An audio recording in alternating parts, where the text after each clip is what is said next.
salam. Bu gün Time 2024-cü il ümumi sınavlarından ümumi sınav 1-də 10 ədəd testin izahına baxacağıq. Birinci testdə bizdən mətni məntiqi sonluqla tamamlamağımızı istəyir. Mətni məzmunu ilə tanış olaq.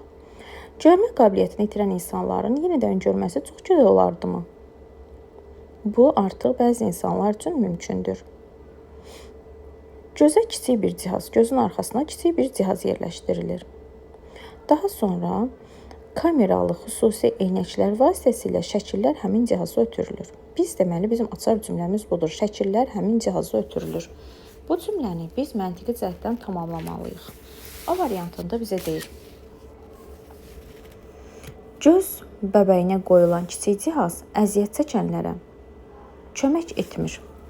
Amma bu cümləni məntiqi cəhətdən tamamlamır. Orada deyir bu cihaz artıq görmə qabiliyyəti problemli olanların həll yoludur. Amma burada isə deyir kömək etmir. Hardly artıq cümləyə neqativ məna verdiyinə görə A variantı yanlışdır.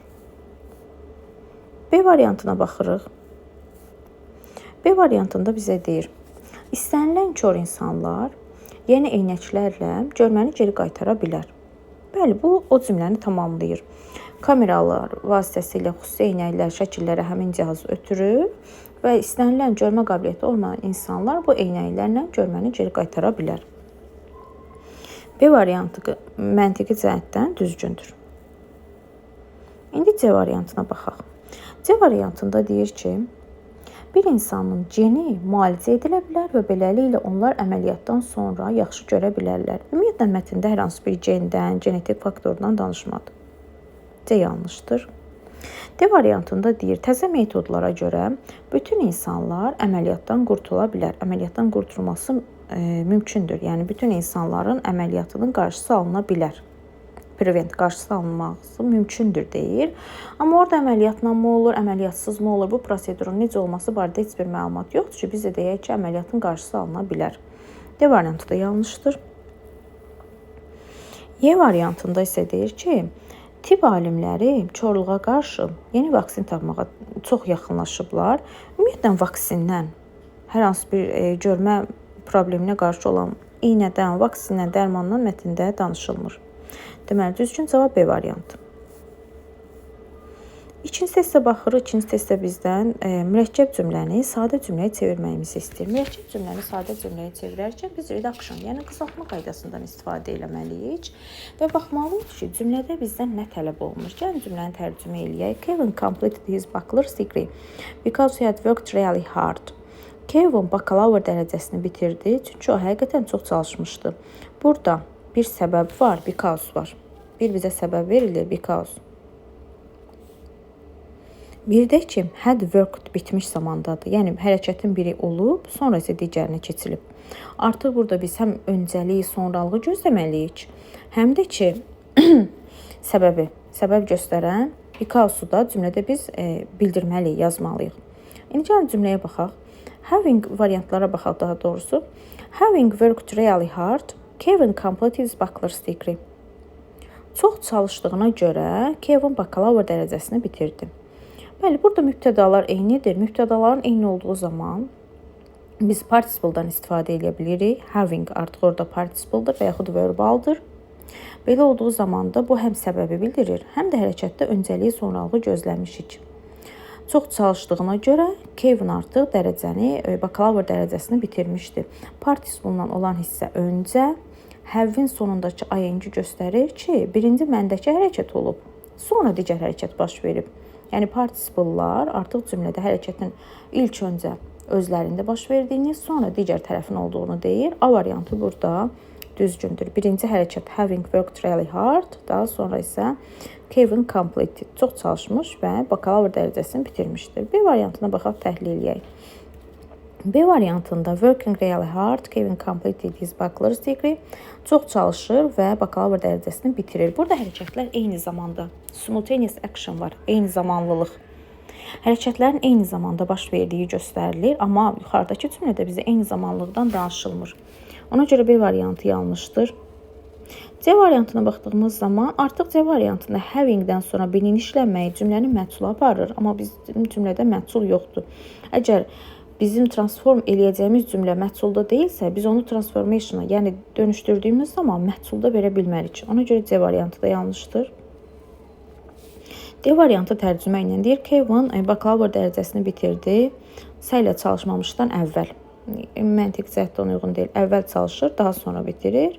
E variantında isə tərcüməyə baxmaya ehtiyac yoxdur. Afterdan sonra ing forma işlənməlidir. Feillər ing ilə işlənməlidir. Yəni after working olmalı idi. After worked olmağı artıq bu variantı da yanlış edir. Deməli, 2-də düzgün cavab A variantı.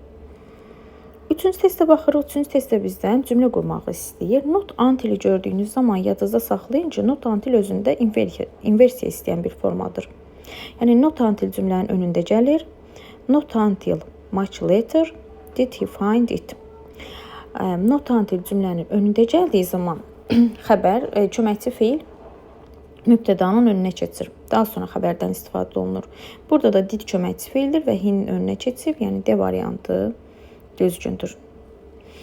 Dördüncü testə baxırıq. Dördüncü testdə bizdən sinonim cütlüklərini tapmağımızı istəyir. Söz ehtiyatına dayanan bir testdir. Brave şücaətli, gallant şücaətli 1-5-lə uyğundur. Frigid çox soyuq, dondurucu, freezing də dondurucu soyuqdur. 2-4-lə uyğundur. Peril isə təhlükə deməkdir. Ona uyğun olan bir sinonim cütlük yoxdur. 4-də A variantı düzgündür. 5-ci testə baxırıq. 5-ci test yəni leksikologiya, söz ehtiyatına əsaslanır. Şirik qışqırmaq, çığırmaq deməkdir. Scream-lə uyğundur. 1B variantı. 2-də sinister, bədfikirli deməkdir. Yəni wicked-lə uyğundur. C variantı. 3-də unique, əvəz olunmaz. Having no like, oxşarı olmayan. D variantı.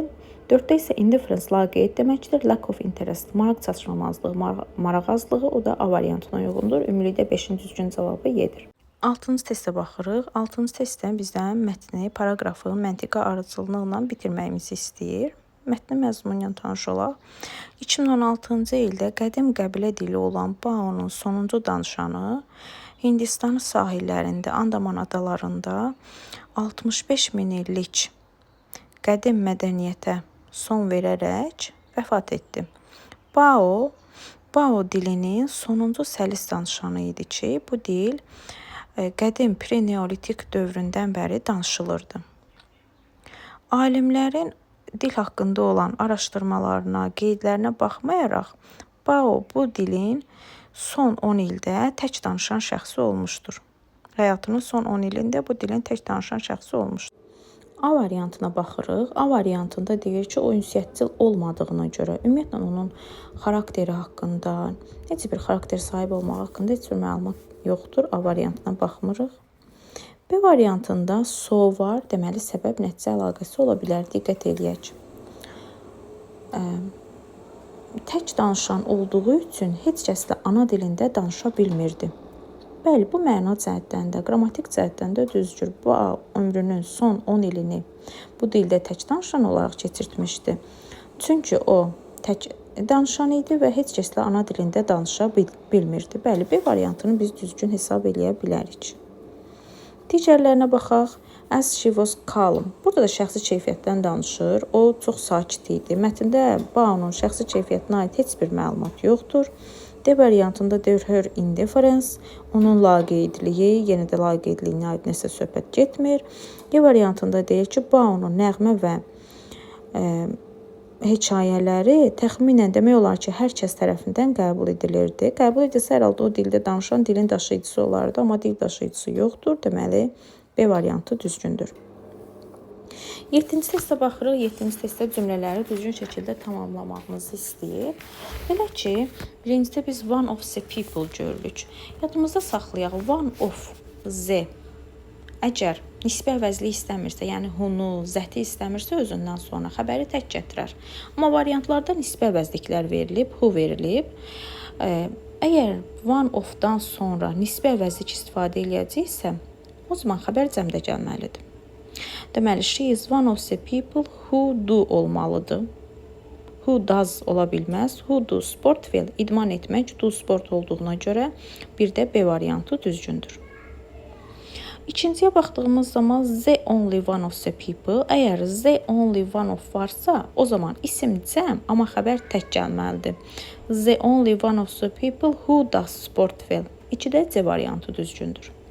3-cüyə baxdığımız zaman government is, 4-cüdə government are. Əgər bunlar təkdədirsə, government-in xəbəri təkdədirsə, deməli ona aid olan əvəzlik də, nisbi əvəzlik də cansız olmalı və təkdə verilməlidir. Cəmdə verilə bilməz. The government which götürəcəyik. Yəni D variantı düzgündür. Amma government-in xəbəri cəmdə verilibsə, o canlı nisbi əvəzliklə, yəni who ilə əvəz olunmalı və xəbəri cəmdə verilməlidir. 4-də də A variantı düzgündür. Ümumilikdə testin düzgün cavabı C variantıdır. 8-ci testə baxırıq. 8-ci test yenə transformationdır. Belə ki, sadə cümlələrdir. Biz onları transform eləməli, digər bir cümlə növünə çevirməliyik. She returned from work. O işdən qayıtdı. She noticed that the front door was open. Ön qapının açıq olduğunu gördü. Əncə işdən qayıdır. Daha sonra ön qapının açıq olduğunu görür. İşdən qayıtmağının səbəbi, məqsədi yoxdur. Sadəcə işdən qayıtdı və ön qapının açıq olduğunu gördü. She noticed that the front door was open. O müşahidə elədi ki, ön qapı açıqdır. Bu cümləni bizə verib əvvəlini tamamlamalıyıq. A bəndinə baxırıq. Before returning from work. İşdən gəlməmişdən öncə. Yenə də bu yanlışdır. İşdən gəlməmişdən öncə yox, işdən qayıtdı, daha sonra açıq olduğunu gördü. B variantında deyir, upon returning from work. İşdən qayıdarkən və yaxud qaydanda ön qapının açıq olduğunu gördü. Bəli, B variantı düzgündür. C variantına baxaq. Despite ümumiyyətlə ziddiyyət bildirən cümlələrdə işlənilir. Burada bir ziddiyyətli məqam yoxdur. Yəni despite-dır. Bunun işlənməyi yanlışdır. 7-cidə, daha doğrusu D variantında owing to returning from work. Owing to görə deməkdir. İşdən qayıtdığına görə. Ümumiyyətlə orada bir səbəb, məqsəd bildirən bağlayıcımı deyim, ifadəmi deyim yox idi ki, biz burada owing to-dan istifadə eləyək. Owing to görə deməkdir, səbəb bildirir. D variantı da yanlışdır. Y variantına baxdığımız zaman being returned from work. Being artıq məhsuldur, amma burada cümlələr məlumdur. Heç bir cümlədə məhsulluq olmadığına görə biz qarşılığını, transformationu məhsulla verə bilmərik. Y variantı da yanlışdır, düzgün B variantıdır. 9-a baxırıq. 9-da bizdən düzgün ifadələrlə cümlələri tamamlamamızı istəyir. I think you should get rid of those old jeans. They are old fashioned. Mən düşünürəm ki, sən bu köhnə cinslərdən canlı qurtarmalısan. Onlar köhnədirlər. Old fashioned. Onlar köhnə dəvlidirlər. A variantındakı get rid of nədənsə canlı qurtarmaqdır. Birinci düzgün gəlir. İndi ikinciyə baxaq. I am so tired. Mən çox yorğunam. I think I will have an early night. Mən düşünürəm ki, mən gecəni tez sonlandıracağam. Bəli, tez yatmağa gedəcəyəm. A-nın ikincisi də 2 ilə düzgün gəlir. Üçüncüyə baxaq. He spent too much money. O çoxlu pul xərclədi. And got into a mess with his credit card payments. O çoxlu pul xərcləmişdi və beləliklə kredit kartlarının ödənişinə görə çıxılmaz vəziyyətdə qalmışdı. Get into a mess çıxılmaz vəziyyətdə qalmaqdır. 3-də də elə A variantının 3-cüsü düzgün gəlir. Deməli 9-cu testin düzgün cavabı A variantıdır. Digər ifadələrə baxdığımız zaman B və D variantlarındakı B və Y variantlarındakı get along with yola getməkdir. Kimdənsə yola getmək, uzlaşmaqdır. C variantındakı get downsa məyus olmaq mənasını verir. Bunlar bir-birindən uyğun deyil. Yəni cümlənin tərcümə cəhətdən boşluqlara yerləşdirə bilmirik. A variantı düzgündür.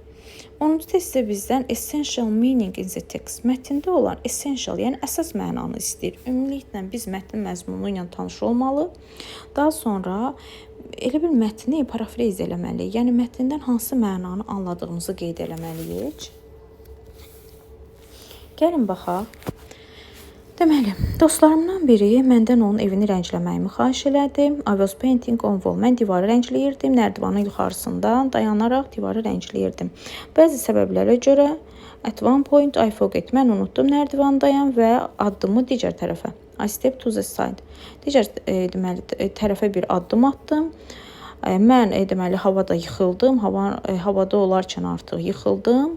Of course I lost this. I knocked the ladder over and split the paint all over the carpet. Beləliklə mən deməli nərdivandan yıxılmışdım və bütün rəng xalçaya dağılmışdı. Mənim dostum mənim yıxılmağıma görə narahat oldu Than annoyed about my stupidity. Mənim belə səfehliyimdən, axmaqlığımdan daha çox mənimlə əlaqədar, mənə görə narahat oldu. Ancaq sonda o həm yeni bir xalça almalı oldu və həmçinin professional bir şəxsi rəngləmək üçün çağırdı. Professionalı rəngləmək üçün çağırdı. Deməli, baxırıq sonuncu cümlədə bizə nə deyir? Dostum mənim üçün daha çox narahat oldu və rəngləməyə, həm rəngləməyə yeni birini çağırıb, həm də ki, yeni bir xalça alıb. Həmişə sonuncu cümlələr bizim üçün açar rolunu oynayır. O variantına baxaq. She was satisfied with her friend's help. Dostunun köməyinə görə minnətdar olduğu. Təbii ki, burada minnətdarlıqdan, məmnunluqdan nəslə danışılmır. B variantına baxırıq.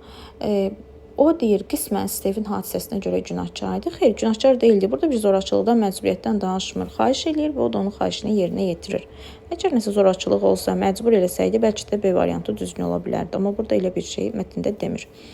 C variantına baxaq. She was very angry with Steve. O deyir, Steve'ə çox acıqlı idi. Onun sərf hərəkətinə, səfehliyinə görə Steve daha çox acıqlı idi. Amma orada onu demir. Orada deyir ki, mənim öz səfehliyimdən, axmaqlığımdan çox mənə görə narahat idi. D variantında she had to pay for separate things as a result of Steve's accident. Steve'in hadisəsinə görə o iki ayrı ödəniş etməli oldu. Bəli, birini xalça aldı, bir də ki, professional birini rəngləməyə çağırdı. E variantında a friend in need is a friend in need. Dostlar gündə tanınar. Burada yəni mətnin məzmunu ilə əlaqəli deyil. Elə düzgün cavab D variantıdır. Yəni mətni biz bir cümlə ilə belə ifadə eləyə bilirik.